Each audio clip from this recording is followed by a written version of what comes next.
네, 세계 증시 소식을 빠르게 새벽 배송해드리는 글로벌 증시 시간입니다. 연합인포맥스 임하람 뉴욕 특파원과 함께합니다. 안녕하십니까? 네, 안녕하세요. 네, 먼저 뉴욕 증시 마감 소식부터 전해주시죠. 네, 오늘 뉴욕 증시 3대 지수는 모두 상승 마감하면서 거래를 마무리를 했습니다. 오늘 나스닥 지수가 전거래일 대비 1% 정도 상승 마감을 하는 모습을 보였고요. 다우 지수 0.58% 상승, 그리고 S&P 500 지수 전거래일 대비 0.75% 상승 마감했습니다. 오늘 뉴욕 증시에서는 통신과 기술 업종이 강세를 두드러지게 보이는 모습을 보였고요. 특히 일부 기술주들을 중심으로는 저점 매수 수요도 상당히 들어온 것으로 알려지고 있는 상태입니다. 오늘 기점으로 S&P 500 지수는 4거래일 연속으로 상승세를 기록을 했고요. 9월에 이제 S&P 500 지수가 원래 상당히 성적이 안 좋은 월로 알려져 있지만 오늘까지 기점으로 이번 달 손실을 1%가 안 되는 수준으로 좁혀놓은 상태입니다. 또 S&P 500 지수는 신고점에서도 1.3% 정도밖에 떨어져 있지 않은 상태이기 때문에 레벨이 상당히 높다라고 볼 수 있을 것 같고요. 지금 이제 다음 주에 미국 연방준비제도의 금리 인하가 예상이 되고 있는 가운데 투자자들은 금리 인하에 따른 기술주가 좀 호재를 받을 수 있는 그런 부분을 기대를 하면서 매수에 들어간 것으로 추정이 되고 있습니다. 네, 어제에 이어서 뉴욕 증시가 상승세를 보였는데요. 주가가 오른 이유가 뭔가요? 네, 이제 말씀드린 대로 미국 연방준비제도는 다음 주에 9월 정례 FOMC 연방공개시장위원회를 개최를 하게 됩니다. 미 연준은 9월 FOMC에서 금리를 인하할 것으로 예상이 되는데요. 코로나 팬데믹 이후 역대급 인플레이션을 겪으면서 물가와의 전쟁을 펼쳤고 또 굉장히 공격적인 속도로 기준금리를 인상하면서 현재 기준금리를 거의 20년 만에 가장 높은 수준으로 높여온 연준이 이제는 금리 인상에서 금리 인하로 방향성을 전환을 하는 좀 굉장히 중요한 사건이 다음 주에 있을 것으로 예상이 되고 있습니다. 지금 금융시장에서는 다음 주에 연준이 금리를 내리는 것은 확실한 기정사실화되어 있다라고 보고 있고요. 결국 다음 주 연준이 금리 인하를 어느 폭으로 할지 25bp 인하를 할지 혹은 통상적보다 큰 50bp B컷 인하를 할지에 대해서 아직까지도 이제 그 갑론을박이 이어지고 있는 상황인데요. 사실 이제 최근에는 연준이 다음 주에 있는 회의에서 B컷을 할 가능성은 크지 않을 것이다라는 이런 주장이 우세를 했었습니다. 그런데 오늘 오후 들어서 갑자기 또 시장의 분위기가 좀 바뀌고 있는 것이 관측이 되는데요.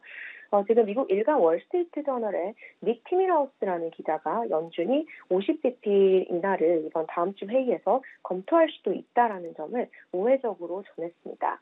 이 닉 티밀하우스 기자는 연준에 출입을 하고 있는 월스트리트 저널의 기자고요. 또 굉장히 연준 내부 인사들과도 좀 소통을 많이 하는 것으로도 알려져 있고 좀 시장에 많은 힌트를 주면서 연준의 비공식 대변인이라고도 불리는 인물입니다. 이런 인물이 암시적으로 굉장히 우회적이었지만 50bp 인하의 가능성이 있음을 시사하면서 시장에서는 다시 다음 주 FOMC 연준이 좀 이례적으로 큰 폭의 금리 인하를 단행할 가능성이 있다라는 기대감이 살아나고 있는 분위기입니다. 네, 그리고 저희가 앞서 전해드리기도 했지만 오늘 유럽 쪽에서도 금리 인하 결정이 있었습니다. 이 내용도 함께 전해주시죠. 네, 오늘 유럽중앙은행 뉴욕 증시 개장 전에 정책 금리 결정을 발표를 했습니다. 유럽중앙은행은 예상대로 예금금리를 25bp 인하를 했고요. 석 달 만에 이제 또 인하를 단행을 하게 됐습니다. 3대 정책금리를 차등적으로 이제 해서 금리를 모두 인하를 하는 모습을 보였고요. ECB 같은 경우는 이제 현재까지 인플레이션 수치를 봤을 때 예상대로 숫자가 들어오고 있다라고 얘기를 했습니다. 그러면서도 이제 올해 성장률 수치는 소폭 하향 조정을 하는 모습을 보였는데요. 역내 경제의 수요 둔화 가능성이 있다라는 점을 지목을 하고 나섰습니다. 오늘 ECB의 결정은 위원들의 만장일치 결정으로 예금금리를 25bp 인하하기로 했다라고 합니다. ECB 통화정책회의 직후 크리스틴 라가르드 ECB 유럽중앙은행 총재는 이제 기자 간담회를 열었는데요. 지금 시장의 초미의 관심사는 오늘 금리 인하는 이제 상당히 예상이 됐었기 때문에 다음 회의인 10월 회의에서 금리를 또 인하할 것인가 이 점이 이제 상당히 외환시장을 중심으로 주목하고 있는 부분입니다. 크리스틴 라가르드 ECB 총재는 물론 지금 전체적인 어떤 추세를 봤을 때는 금리 인하의 경로를 걷는 것이 매우 명백하게 보이고 있는 상황이지만 바로 다음 회의, 단 6주 정도만을 남겨두고 있는 10월 회의 결과에 대해서는 그 어느 것도 미리 선제적으로 약속할 수 없다라는 이런 얘기를 전했습니다. 사실 글로벌 중앙은행들은 코로나 팬데믹 이전에는 향후 금리 결정을 어떻게 할지, 정책을 어떻게 가져갈지에 대해서 투자자들에게 충분히 소통하자라는 취지에서 조금 이제 이런 힌트를 굉장히 주는 포워드 가이던스라는 것을 제시를 해왔었습니다. 하지만 코로나 팬데믹 이후 이 세계 경제가 굉장한 불확실성을 겪는 동시에 예측이 어려워지면서 이렇게 미리 정책 흐름에 대해서 힌트를 주는 포워드 가이던스를 지금 폐기한 상태이고요. ECB 역시 이런 추세를 따르고 있다라고 볼 수 있을 것 같습니다. 미국 연방준비제도 역시 이제 미래 회의에 대한 어떤 힌트를 주지 않은 지 이제 한참이 되었고요. ECB 그리고 연준 모두 그때그때 회의 당시에 발생하는 어떤 이슈를 모두 종합해서 그리고 그때 당시에 받아볼 수 있는 경제 지표를 모두 감안해서 결정을 내리는 그런 접근을 취하고 있습니다. 예, 이외에 오늘 시장에서 중요했던 경제 지표 관련 소식도 요약해 주시죠. 네, 오늘 미국의 중요한 물가 지표가 하나 발표가 되었고요. 실업 관련 지표가 하나 발표가 됐습니다. 우선 이제 물가 지표부터 소개를 해드리면요. 미국의 도매 물가로 불리는 생산자 물가 지수 8월 수치가 발표가 됐습니다. 이 생산자 물가 지수 같은 경우는 소비자 물가 지수, 소비자들로 물가가 전이되기 전에 기존에 좀 선제적으로 나타나는 도매 물가격인 성향이 있기 때문에 상당히 조금 CPI를 선행하는 지표도 많이 주목을 받는데요.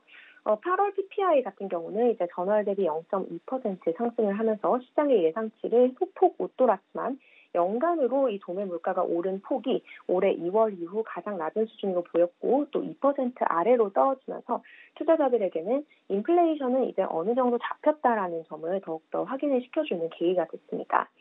글로벌 경제 전문가들은 지금 미국 인플레이션은 그래도 큰 그림에서 봤을 때는 진정이 되고 있다라고 이제 평가를 하고 있는 상태이고요. 지금 이렇게 인플레이션이 좀 잡히고 있는 상황이기 때문에 미국 연방준비제도 그리고 투자자들의 시선은 더 이상 물가 지표보다는 노동시장 지표로 옮겨가고 있는 상황입니다. 실제로 지금 연준이 물가보다도 더 신경을 쓰고 있는 것은 미국의 노동시장이 갑자기 경색하는 이런 것만을 이제 막기 위해서 좀 초미의 관심을 기울이고 있는 상황이기 때문에요. 노동 지표에 상당히 주목도가 높아진 상황인데 오늘도 실업보험 관련된 지표가 발표가 됐습니다. 한 주 동안 신규로 실업보험을 청구한 사람들이 몇 명이었냐라는 지표인데요. 이 수치는 직전주 대비 2,000명 증가하면서 23만 명을 나타냈습니다. 다시 말해 직전주보다 실업자가 늘어났다라는 의미로 해석을 할 수는 있겠지만 증가폭이 두드러지지는 않았기 때문에 또 노동시장이 굉장히 빠른 속도로 대폭의 해고자를 내고 있는 상황은 아니라는 점을 좀 시장에 확인을 시켜줬고 시장에는 영향이 크지 않았습니다.